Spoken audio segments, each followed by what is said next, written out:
downtown Washington, D.C. When Patterson transferred the strap of her briefcase to the other shoulder and waited for Marco, she squinted into the dimly lit pub, the anti-gas flame lanterns, and candelabras preserving the historic atmosphere of the saloon.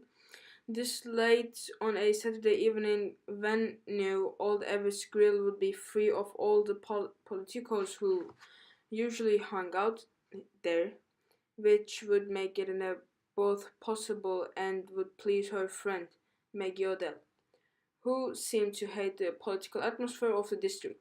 Ironically, the very things about the district that Maggie hated went chewed on. She couldn't imagine living anywhere more exciting and loved her brownstone in Georgetown and her office overlooking the Potomac. She had lived here for more than 20 years and though she had grown up in New York, the district was her home. Marco smiled as soon as he saw her and waved her down the aisle to where he was standing. She beat you this time, he said, and pointed to the booth at the end of the aisle where Maggie was already seated, a glass of scotch on the table in front of her. Not like this is a first, she winked at Maggie, who was always on time. When was the late one? Maggie smiled, watching Marco fawn over her, helping her with her coat, even taking the briefcase. He started to hang it from the brass hook beside their table. Then thought better of it and leaned it carefully and safely inside their booth. What are you carrying around these days? He complained. Feels like a lot of bricks. Clothes, it's a lot of my new book. Ah, yes, I forgot that you are now a famous author as well as a famous shrink to the pundits and politicos. I'm not sure about that famous author part, she told him as she smoothed her skirt with both hands and scooted into the booth. I doubt that investigating the criminal mind of adolescent males will make it onto the New York Times bestseller list anytime soon. Marco's massive eyebrows rose along with his hands in mock surprise. Such a large and weighty subject for such a small and beautiful woman.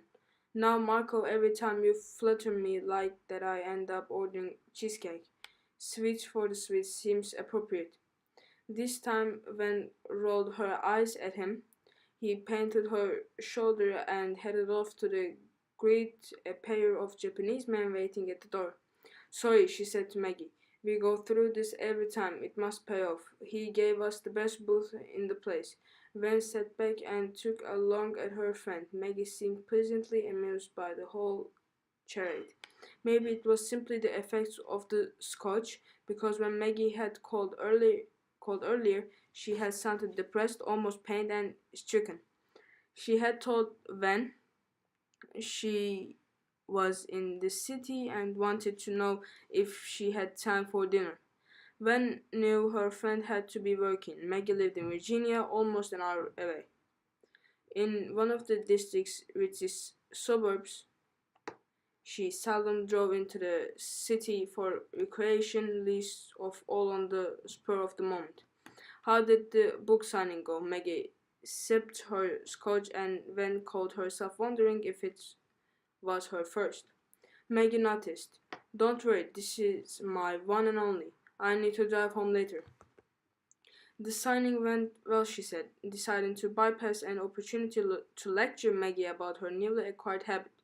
The fact was, she worried about Maggie. She rarely saw her anymore without an accompanying glass of scotch.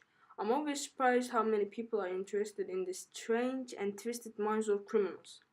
She waved down a waiter and ordered a glass of Chardonnay. Then, to Maggie, she said, I've been cabbing it all day, so I get more than one. A cheater.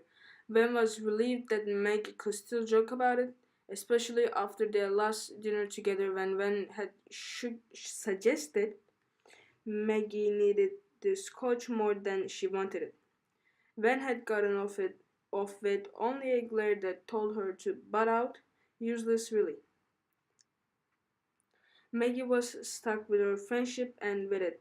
whether she liked it or not, came a button sky maternal instinct that Ven couldn't even explain to herself.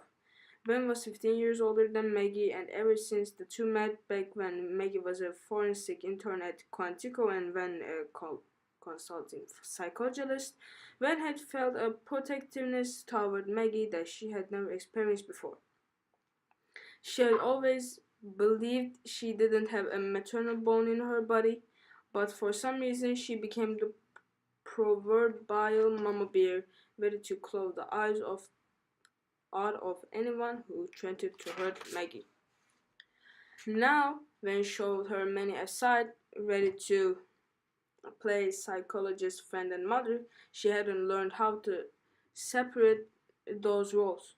So what if she never did? Maggie could use someone to look after her, whether she did it or not.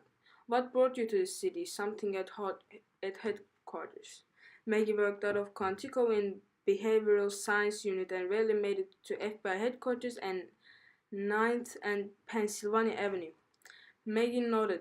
Just got back from visiting Ganza, but I was out at Arlington before that.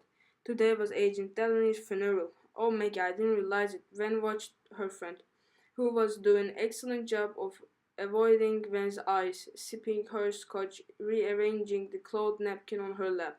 Are you okay? Sure. It came too quickly and too easily, which for Maggie meant no, of course not. Ven waited out the silence, hoping for more. Maggie opened her menu. Okay, so this was going to take some pulling and putting. Not a problem. Ven had a PhD in pulling and prodding. Though officially her certificate called it a PhD in psychology, same difference. On the phone, you sounded like you need to talk. Actually, I'm working a case and could use your professional insights. Ven checked Maggie's eyes. That's not what she meant earlier on the phone, or she would have said so. Okay, so if her friend wanted to talk shop and put off the real stuff, Ven could be patient. What's the case? The standoff at the cabin. Chanigan wants a criminal profile of these guys so that we might connect them to whatever organization they belong to. Because 6 young men certainly didn't do this on their own. Right, yes, of course. I read something about in the Washington Times. And the criminal psychology of adolescent male minds is your new specialty, Maggie said with a smile that Ven recognized as pride. Why should 6 teenage boys put down their guns, take cyanide capsules, and then lie down and wait to die? Without knowing any of details, my first reaction is that it wasn't their idea. They simply did what they were told to or instructed to by someone they feared. Feared? Maggie looked suddenly interested, leaning in, elbows on the table, her chin on her hands. Why do you automatically say feared? Why not because they believe so strongly in their cause? Isn't that the reasoning behind most of these groups? A waiter delivered Van's glass of Chardonnay, and she thanked him. She wrapped her hands around the glass and set the wine swirling. At the age, they don't necessarily know what they believe. Their opinions, their ideas are still easily molded and manipulated. But, but boys usually have natural tendency to fight back. There's a there is actually a psychological reason for that. Ven sipped her wine. She didn't want to sound like she was lecturing Maggie on something she already knew, but her friend seemed eager to hear more, so she continued. It is not just their high levels of testosterone, but boys have lower levels of the neurotransmitter serotonin, and serotonin inhibits aggression and impulsivity. That could explain why more males, especially adolescent males, than females carry through with suicide, become alcoholics, or shoot up schoolyards as way to solve their problems. Also, why their first instinct when trapped in a cabin with an arsenal of guns would be to think they could impulsively shoot their way out. Maggie sat back and shrugged. Which brings me back to the same question, why lie down and die?